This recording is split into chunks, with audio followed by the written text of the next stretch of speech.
means the game can't connect to the old BO2 online servers or that there's a network profile conflict in the Xbox backward compatibility system. It's common in BO2 zombies and multiplayer modes after updates to Xbox networking or when the profile cache corrupts. Tab Full Fix Guide. 1. Clear Xbox cache, hard reset. 1. Hold the Xbox power button for 10 seconds until it fully shuts down. 2. Unplug the power cord for 1 to 2 minutes. 3. Plug it back in. Turn on the console, launch BO2 zombies again. This clears network and profile cache that causes session errors. Tab 2. Reconnect Xbox profile and backward compatibility menu. 1. Launch BO2. Wait until the Xbox 360 emulator loads. 2. Press menu plus view the small buttons beside Xbox logo. 3. Choose sign out, then sign in again with your Xbox account. 4. Reconnect to Xbox Live inside the 360 overlay. This refreshes your 360 profile token, which often fixes session creation errors. 3. Test Xbox Live connection. 1. Go to Settings, General, Network Settings.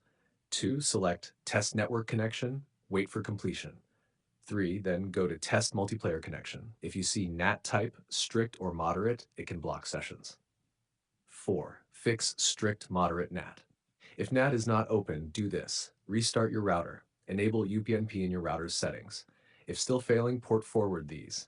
You can see the code in our conversation history. Restart your Xbox again. BO2's servers are sensitive to NAT restrictions.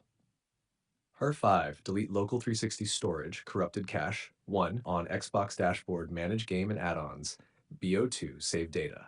2. Choose delete all local Xbox 360 saves. 3. Reboot console.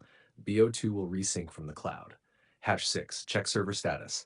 Go to support.activision.com/online services. Please open your app to see this link. If Black Ops 2 shows online services, limited or offline, wait. The servers are occasionally unstable on Xbox backward compatibility. 7. Reinstall or repair BO2. If it persists, 1. Uninstall Black Ops 2. 2. Restart your console. 3. Reinstall it from your library or disk. 4. Ensure both multiplayer and zombies packs are installed. Tab Summary. Table, Step, Fix, Purpose. 1. Hard reset Xbox, clears temp cache. 2. Reconnect Xbox 360 profile, refreshes session tokens. 3. Test live connection, detects network issues. 4. Fix NAT type, opens session ports. 5. Delete 360 local saves, removes corrupted cache. 6. Check Activision servers, confirm server uptime. 7. Reinstall BO2, fixes broken installation.